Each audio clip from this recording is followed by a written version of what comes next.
Migraine নিয়ে প্রচুর মানুষ ভোগেন, যাকে বাংলায় আতকপালি বলি বা ওয়ান সাইডেড হেডেক বলি।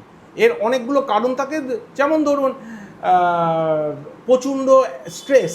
আজকাল যে কাজকর্ম, বিশেষ করে আইটি সেক্টরে প্রচণ্ড স্ট্রেস, শুধু আইটি সেক্টর কেন, যে কাজই করুন না কেন প্রচুর স্ট্রেসে তাদের জীবন চলে, তাদের অনেক সমস্যা হয়, ঠিক করে ঘুম হয় না।